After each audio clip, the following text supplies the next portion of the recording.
Shalom semua, selamat siang para peserta webinar kami yang terhormat. Selamat datang di acara kami yang bertema demokrasi dan kesetaraan daerah ini. Saya Michael Faros Barani akan menjadi pembawa acara kita pada kesempatan hari ini.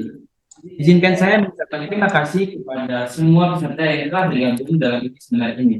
Kami sangat menghargai kehadiran dan antusiasme Anda untuk memperluas pengetahuan dan berbagi pengalaman bersama kami. Tapi sebelum kita memulai pemaparan materi dari pembicara yang luar biasa, mari kita membuka acara ini dengan doa yang akan dibawakan oleh Kak Evaldo. Kepada Kak Evaldo, waktu dan layar kami silakan. Oke teman-teman, untuk memulai seminar kita akan membuka dalam doa. Marilah kita berdoa. Terima kasih ya Tuhan buat segala penyertaan dan kebaikan kepada kami ya Tuhan, sehingga kami boleh ikut hadir untuk mengikuti seminar untuk pada hari ini. Kiranya Tuhan selalu berkati pembicara yang akan menyampaikan pembahasan dari Tuhan untuk kami dengarkan. Kiranya apapun nanti dijelaskan pembicara kami dapat menjadi bekal dan modal bagi kehidupan kami sehari-hari. Ini kami Tuhan, keberkati segala aktivitas kami, hanya di dalam nama Tuhan Yesus Kristus Juru Selamat kami. Amin. Amin. Terima kasih Kak Evaldo yang sudah membawa kita dalam doa. Oke, langsung saja kita mulai acara webinar kita. Tapi sebelum itu, marilah kita mendengarkan video tentang demokrasi untuk memperkuat pengetahuan kita mengenai materi apa yang akan dijelaskan oleh para pembicara. Mari kita menyaksikan video. Selamat menyaksikan.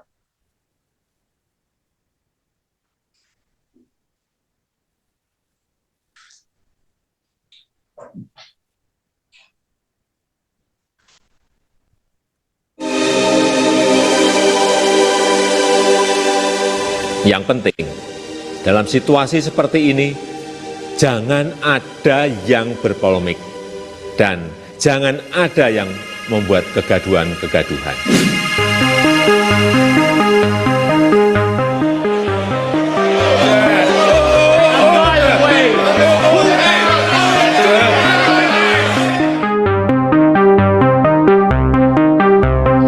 Demokrasi itu pasti bising, demokrasi itu pasti berisik.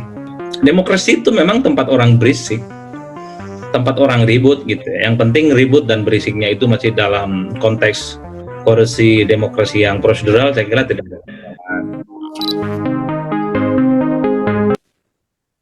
Oke, videonya menarik sekali bukan? Dan pastinya kalian sudah makin penasaran mengenai apa materi yang akan disampaikan oleh pembicara kita.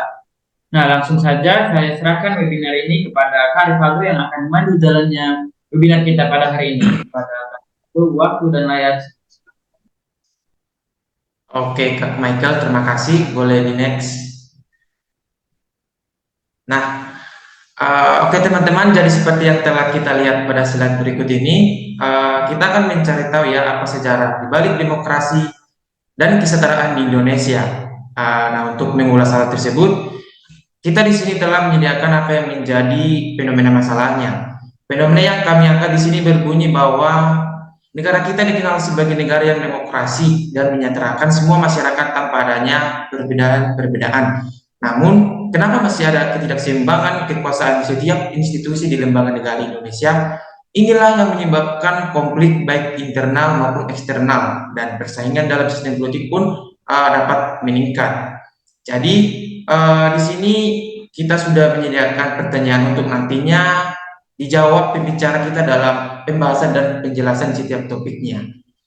Oke, pertanyaan pertama, apa yang menyebabkan ketidakseimbangan kekuasaan di setiap institusi di lembaga negara? Pertanyaan kedua, apa solusi yang dapat kita terapkan sebagai generasi bangsa, serta bagaimana usaha kita sebagai calon guru Kristen dalam menerapkan kembali budaya demokrasi dan kesetaraan? Next, mengapa sistem pemerintahan Indonesia saat menggunakan sistem pemerintahan desentralisasi, padahal sebelum runtuhnya masa Orde Baru, Indonesia menggunakan sistem sentralisasi? Nah, jadi teman-teman, next, tujuan seminar kita pada hari ini yaitu untuk memaparkan bagaimana sistem demokrasi dan kesetaraan daerah Indonesia bagian timur pada masa kerajaan Islam di Indonesia, serta menjawab pertanyaan yang telah disediakan tadi. Nah, untuk menjawab pertanyaan-pertanyaan tersebut, marilah kita mendengarkan penjelasan dari pembicara kita, yaitu Kak Pasra dan Kak Rio. Waktu dan layar kami persilahkan. Oke, baik. Terima kasih Kak Faldo. Perkenalkan, nama saya Rio Ferdinand, dan di sini saya akan menjelaskan bagaimana proses peradaban kerajaan Islam di Indonesia. Nah, untuk membahas itu, kita harus mengenal dulu peradaban itu apa. Nah, peradaban dalam Kamus Besar Bahasa Indonesia adalah awal dan lahir dari kemajuan suatu kebudayaan bangsa yang menyangkut kehidupan politik, sosial, budaya, dan hukum. Nah, proses masuknya kerajaan Islam di Indonesia itu begitu sangat luas dan memunculkan beberapa sumber teori, yaitu dari Arab, Eropa, Cina, India, dan bahkan sumber dari dalam negeri itu sendiri. Nah, di sini saya akan membahas sumber-sumber teori tersebut.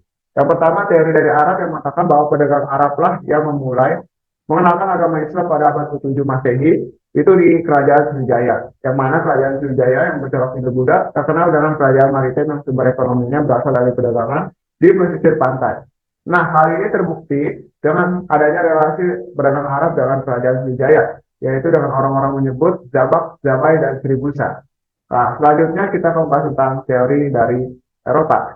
Yang awal datangnya itu dari seorang orang bernama Marco Polo tahun 1262. Dia adalah orang pertama yang menginjakkan kakinya di Indonesia pada saat mengantarkan putri dari Kaisar Cina untuk kepada Kaisar Romawi. Nah, di dalam perjalanannya ia singgah di Sumatera bagian utara. Nah, dia menemukan kerajaan Islam, yaitu kerajaan Samudra, yang mana ibu kotanya itu di Pasai, jadi Samudra Pasai. Sedangkan selanjutnya teori dari Gujarat, yaitu di India, menyatakan bahwa para pedaganglah yang mempunyai peranan penting dalam menyebarkan ajaran agama Islam, serta kebudayaannya di pesisir pantai. Lalu juga ada teori Cina yang menyatakan di dalam tulisannya kira-kira tahun 1400, setelah ada saudara Islam yang tinggal di pantai Pulau Jawa, nah, di mana pedagang Arab yang mendominasi pedagang di barat dan timur Indonesia pada abad ke-7 dan ke-8 Masehi, itu seorang pedagang Arab yang bermukim di pesisir pantai Sumatera dan menjadi pemimpin di daerah tersebut. Nah, lalu juga ada teori dari sumber dalam negeri, yang dimana ada sebuah batu di daerah Gresik yang menggunakan bahasa Arab.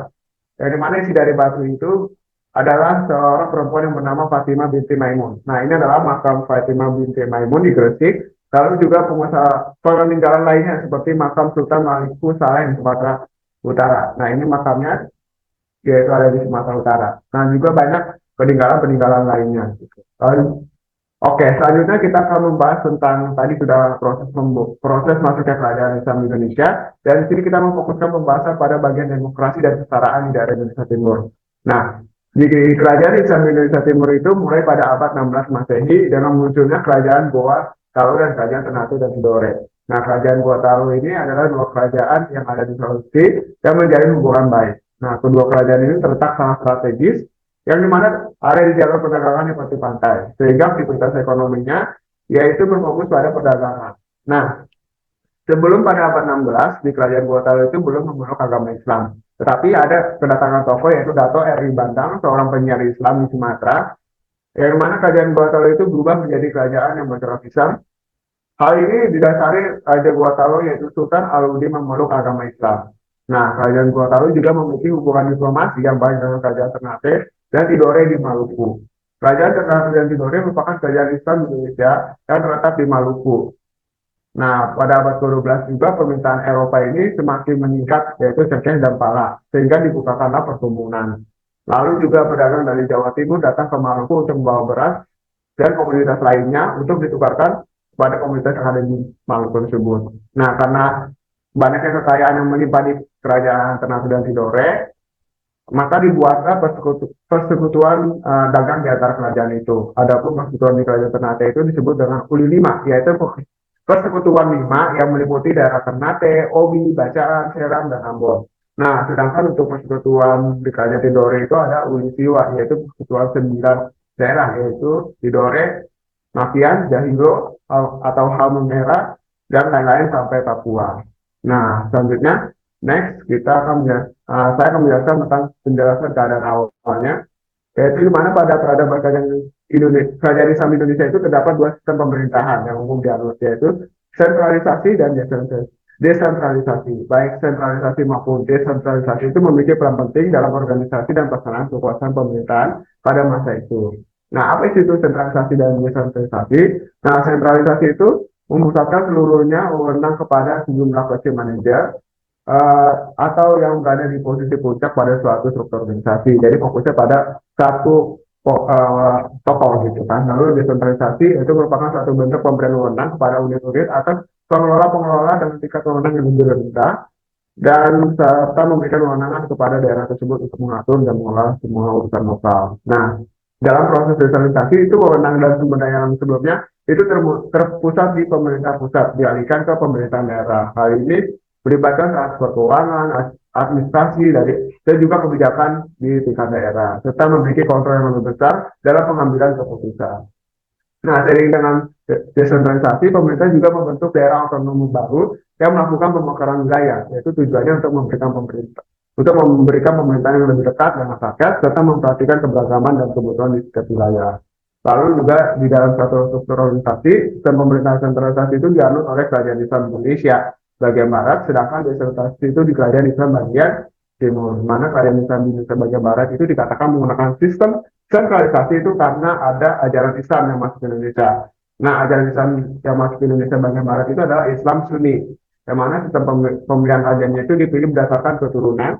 Nabi Muhammad berbeda dengan ajaran agama Islam yang masuk di Indonesia bagian timur. Nah, Indonesia bagian timur itu yaitu Islam Syiah yang menggunakan konsensus untuk memilih pemimpin atau raja. Jadi sehingga Indonesia bagian timur ini menggunakan sistem politik desentralisasi.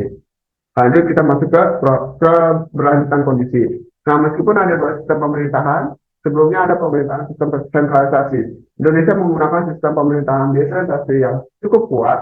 Sistem ini memiliki beberapa ciri khas yang mempengaruhi keadaan Indonesia pada saat itu. Namun hal ini menyebabkan terjadinya suatu masalah dalam kehidupan tatanan bangsa Indonesia sendiri.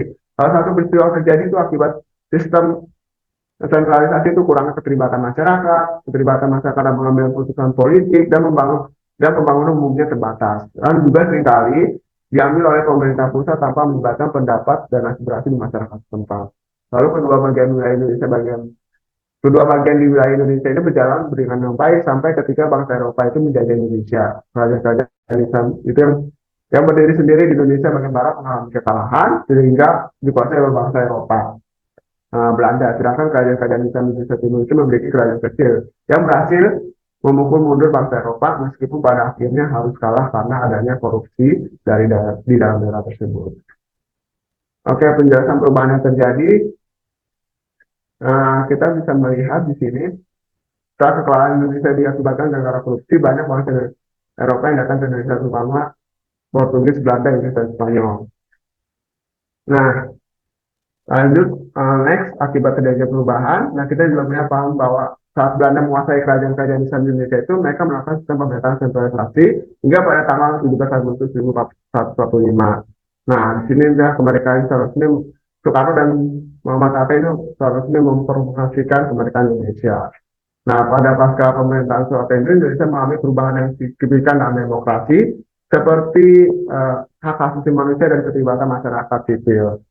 Seperti ada pada Undang-Undang Nomor 32 Tahun 2004 tentang pemerintahan daerah.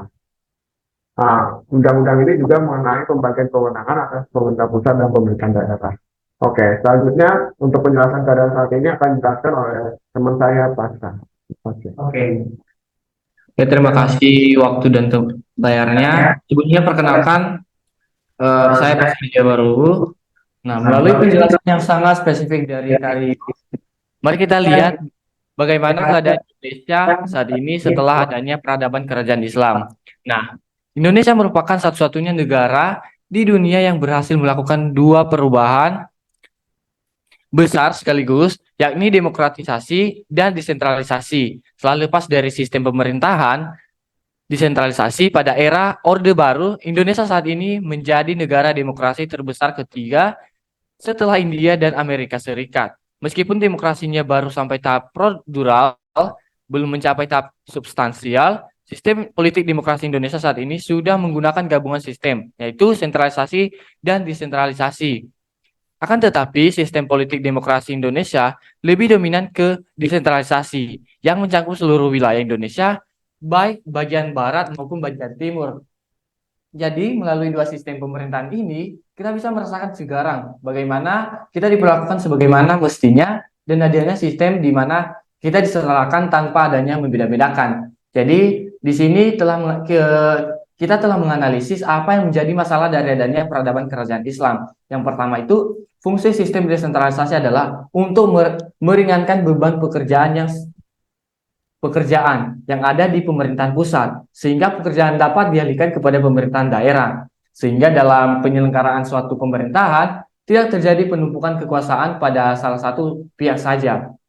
Akan tetapi, penerapan desentralisasi dalam negara Indonesia masih ada ditemukan kepala daerah tidak bekerja dengan baik dan bertanggung jawab terhadap pemerintahan pusat dalam pelaksanaan otonomi daerah. Salah satu masalah yang pernah terjadi dapat kita lihat yaitu Gubernur Lampung, di mana pembangunan infrastruktur daerahnya masih belum tercapai sehingga masyarakat Lampung melakukan kritikan yang ramai dibahas di media sosial. Mendengar hal tersebut, pemerintahan memutuskan untuk datang langsung ke Lampung dan melihat kondisi infrastruktur di wilayah tersebut. Oleh karena itu, analisis dalam penyelenggaraan pemerintahan dan pelaksanaan pembangunan daerah masih diperlukan, sistem yang sesuai dengan permasalahan masing-masing. Selanjutnya, masalah kedua masalah kedua yang sering terjadi adalah desentralisasi juga dijadikan sebagai ajang untuk korupsi, kolusi, dan nepotisme karena seringkali terjadi dalam pemilihan presiden, gubernur, dan pemilihan kabupaten atau wali kota. Nah, selanjutnya dari masalah tersebut, di sini kami telah menyediakan dua solusi. Yang pertama ada solusi jangka pendek dan ada solusi jangka panjang.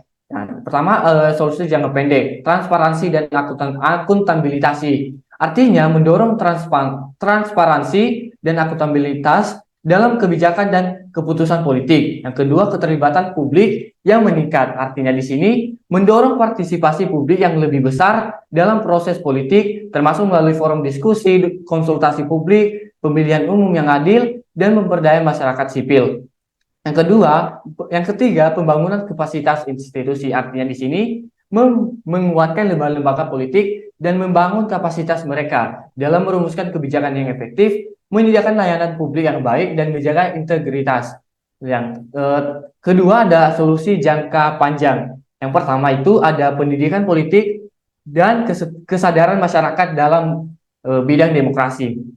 Artinya di sini pemerintahan meningkatkan pendidikan politik dan kesadaran masyarakat tentang hak-hak politik. Misalnya proses demokrasi, partisipasi, dan nilai-nilai demokrasi. Yang kedua, reformasi sistem politik. Artinya melakukan reformasi terhadap sistem politik seperti perubahan dalam pemilihan umum, pembaruan hukum pemilihan, dan sebagainya. Yang ketiga, membangun kualitas kepemimpinan. Artinya di sini meningkatkan kualitas kepemimpinan politik sesuai seleksi dan yang transparan, proses pelatihan, etika politik yang baik, dan sebagainya. Yang terakhir, yang menjadi solusi jangka panjangnya adalah kolaborasi dan konsensus. Artinya mendorong kolaborasi antara partai politik, pemerintahan, dan masyarakat sipil. Sekian dari saya kembalikan ke tangan moderator.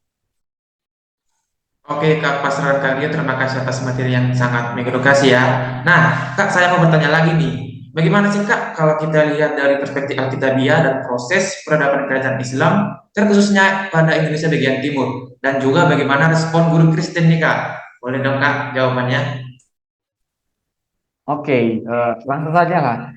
Melalui demokrasi dan kesadaran di Indonesia yang telah kami paparkan tadi, kita bisa melihat bagaimana perspektif Alkitabiahnya. Meskipun masa lalu memiliki istilah sistem pemerintahan yang sentralisasi dan desentralisasi, kita bisa memahami bahwa manusia ada istilah sense of defense yang artinya, teman-teman, meskipun masyarakat Indonesia berkuatas atas kerajaan-kerajaan yang dipimpinnya, mereka selalu mengandalkan sesuatu yang lebih tinggi, yaitu Tuhan Allah kita. Kita juga bisa melihat bagaimana pemerintahan menyertakan kita tanpa membeda-bedakan budaya yang kita miliki.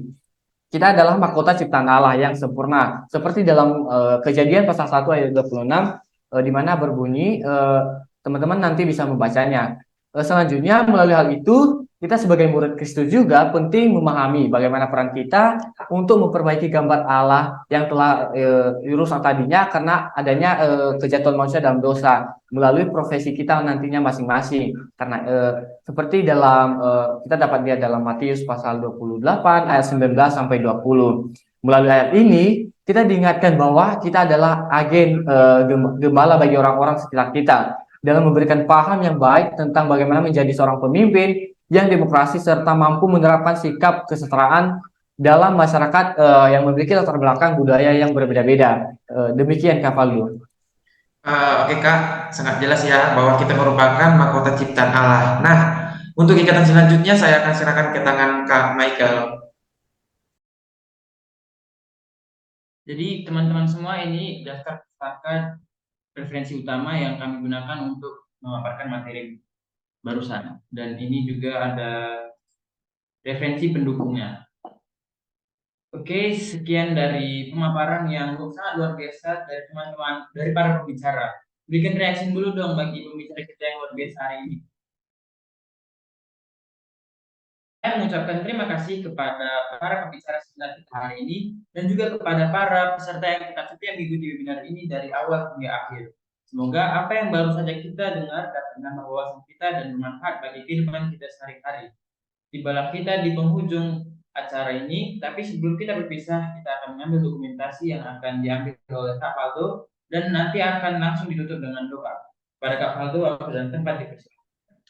Oke teman-teman, peserta untuk dapat bisa nyalakan kameranya. Kita akan melakukan sesi dokumentasi.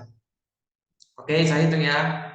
1, 2, 3. Oke, untuk menutup seminar kita pada hari ini, saya akan pimpin kita dalam doa. Mari kita berdoa. Terima kasih ya Tuhan buat segala penyertaan ya Tuhan, kebaikan kepada kami, sehingga kami sudah selesai seminar kami untuk pada hari ini. Kiranya Tuhan apa yang telah kami dengarkan dari pembicara kami, dapat kami terapkan dalam kehidupan sehari-hari. Ini kami ya Tuhan, kami serahkan segala kami dalam tangan pengasihan-Mu, hanya di dalam nama Tuhan Yesus Kristus, Juru Selamat kami yang hidup.